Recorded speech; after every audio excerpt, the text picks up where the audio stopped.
teach me all this stuff, because I had to learn all this stuff again on the job. Because when I did, like Michelle said earlier, one of her things said, I had a bad body odor. I mean horrible. I mean, at all. Like I worked with all kinds of people with disabilities. I had to learn all this stuff all over again to get this new job and everything.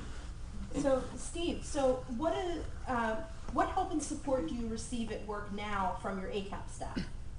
Well, they're here to help me be supported. Because a couple weeks ago, I had a break because I am not good at change at all. I was expecting change because the same person they hired at the same time I did not work out, and I had to step. And then she quit 2 weeks after, and then I had to step during the 9-day probation period and everything. And then to keep the job, it started out as 25 hours, and then moved me up to 35, and now in 3 weeks in the job. And I was working Monday, Wednesday, Thursday, Fridays, and Saturdays.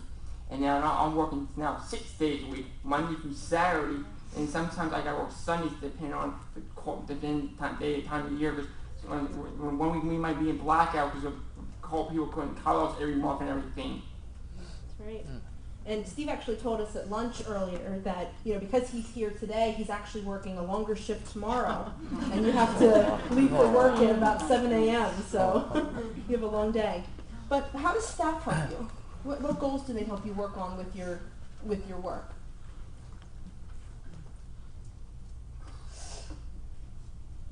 Whether they're to support me if I have questions that I can't read, sometimes with the orders I can't read the handwriting, or because my boss wants me. When I first started, my boss was in the same room with me. I can go up to her, ask her any questions, and now my boss goes, when I have a question, when I ask my staff how we can, go ask your boss. My boss says, you can do it. And it's been my boss, and this is a brand new experience for me. My boss is about 8 years younger than I am, and she's expecting her second child by the end of the year. It's a brand new learning experience for me.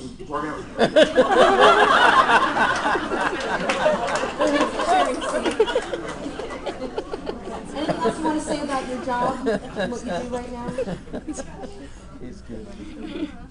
Nothing I can think of right now. Okay, sounds great. Well, a question for Patty.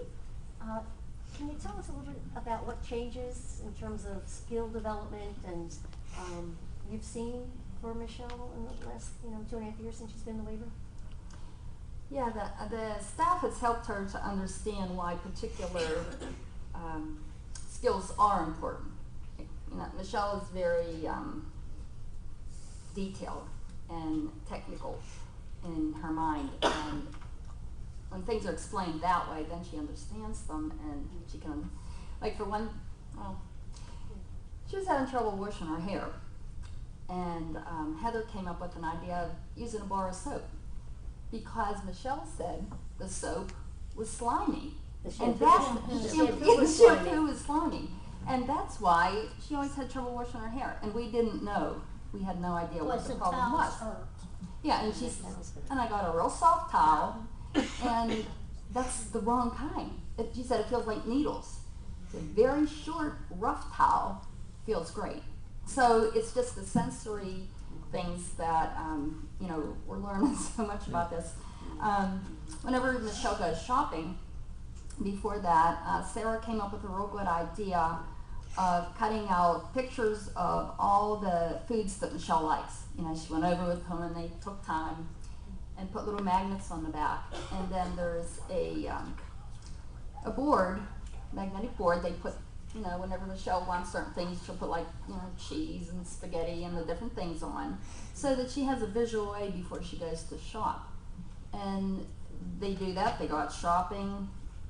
Michelle now pays for the food, interacts with the cashier, and takes them home, puts them away, does the whole thing.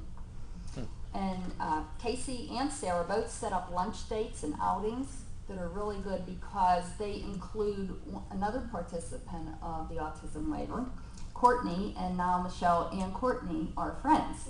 And neither one of them really had friends. you know, and now whenever they go out together, they just set it up. They have so much fun because they can talk or not talk, whatever they want to do, and they're learning to communicate with the group, which is the community skills are really good. And when they take her shopping, they help her kind of look things over and find out which things, clothing, is more age appropriate now. And Michelle used to just wear a lot of superhero shirts and t-shirts like that, and now they're showing her that it can be fun to find other clothes and find what her interests are, why she doesn't like certain clothes because of the texture of them, and it's just great. The other thing I just wanted to mention is that praise is one of the really, really important aspects because Michelle just thrives on it. And the girls are great with that. I mean, they're just fantastic. Michelle say, we're going to a movie because I did this and this and they go over all the things that she worked on. And even just going to a movie, you don't know, but they're discussing characters and plots, and there's so much information that they're getting from that also. Sarah came up with a little wee thing when they go shopping that Michelle liked the smell of cinnamon, and she found a little smell of a scent and a little piece of fabric that was a piece of fabric Michelle liked, and put them in this little vial, and she keeps it in her purse when they go out. And it's just one of those other little things that you don't think about, that they think of details just by talking. They talk all the time. That's an interesting point that you're making, because it reminds me of what Amy was saying in terms of, as we're learning new things about a person, you're always incorporating it into a new approach, into a new strategy. And as you said, they talk to Michelle and get to know her better, so you're always kind of building the repertoire that's going to be effective in using strategies. And I know Amy had made that point a little bit in terms of reviewing and making sure that you're keeping things fresh and current, and what's appropriate, what's effective now today. So that's really great. I guess I have another question for Patty. And so the next question for you, Patty, would be, can you tell us a little bit about the changes that you've seen in Michelle in terms of her kind of her emotional health and social interaction and communication?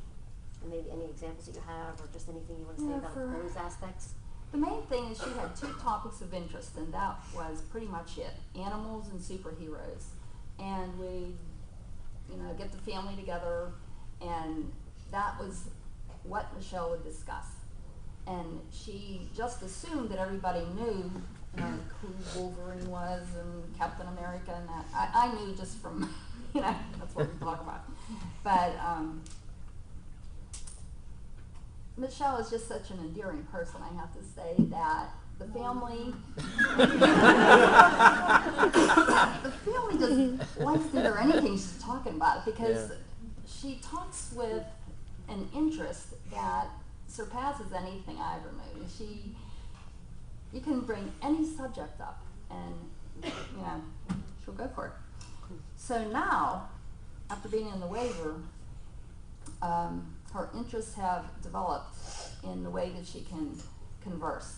They go out to a restaurant, and not just like usually McDonald's or something. They'll go to Eaton Park, where they have to sit down, interact with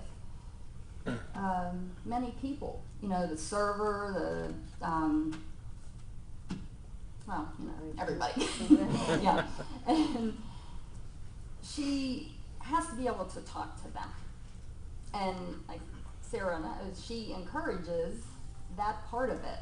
Michelle, you order, you do your whole part. When it's time to pay, you pay. Yep. And so they can sit there and be able to really communicate.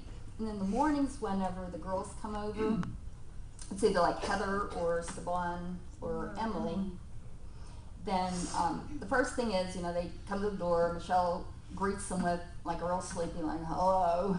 And before you know it, like within 5-10 minutes, I hear them in there, they'll be talking, they'll be just discussions like you wouldn't believe that they bring out in her. You know, they'll be watching a show about cats on TV, but then Michelle can tell you all the details, and you know, she can really get into all that. She tell, and they ask what's going on in her life, and if they have any problems. That's where Sarah comes in too, and she'll say, Michelle, are there any more goals? You know, there's always a goal coming up, like for the next week, something we're going to work on. And, you know, is it acceptable? Is it something you think you can do and you want to do? And Michelle, most of the time, will say yeah, because she really is in tune with them. So she has picked up so many skills, and now it's just an ongoing way of life and learning. Okay, thank you. It's great to hear, and you know, now hearing from the provider perspective, you know, Lindy, I have a couple questions for you. So what aspects of services and working with the participants' teams do you think is important and instrumental in promoting the progress for the participants? I definitely think having your staff trained correctly, absolutely. But along the lines of that, in regards to working with the team in general, it's not always easy. We're all competitors. You get together, you got personality conflict, stuff happens, but you make it work for the consumer and the families. You have to have that clear, good, open communication, a lot of flexibility, and able to bend either way. Also, along with that, picking out quality goals and objectives, I think, is extremely important, and making sure that the consumer is the one to pick them out. The consumer's participation and involvement with the choices, decisions, and services, I think, is the most important, though. I think sometimes as providers, it's so easy for us to decide what the consumer should be getting, when we have to remember it's consumer-driven service, and it's up to them to decide. That's great, thank you. And now from the other side of the coin is, what technical support have you received from BAS, and how has it helped you as a provider? I'm sure the Bureau is laughing because I use them all the time. Definitely the virtual training center. We all know it's such a great tool with so many trainings. But along with that, the Bureau is there to facilitate team meetings, to help us all collaborate together as a team. Also, conflict resolution is a big one. Stuff's going to happen, whether it's with consumers, families, the team members. Absolutely there to troubleshoot and problem solve any complex cases that we come across, and we've all been there. And providing support with that incident management piece. But I think what I really greatly appreciate is their feedback from both the regional and the clinical team in regards to our ISPs that we write as coordinators, our goals and objectives that the providers write, excuse me, and the behavioral support plan and the crisis intervention plans. Getting that perspective from the regionals as well as the clinicals is always such a great help.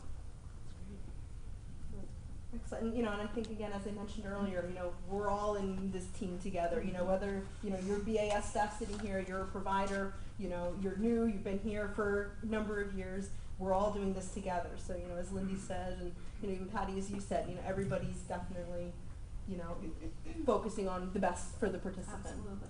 That's good. Okay, Steve, I have a question for you. So what are your future goals, and how do you think your staff could help you with them?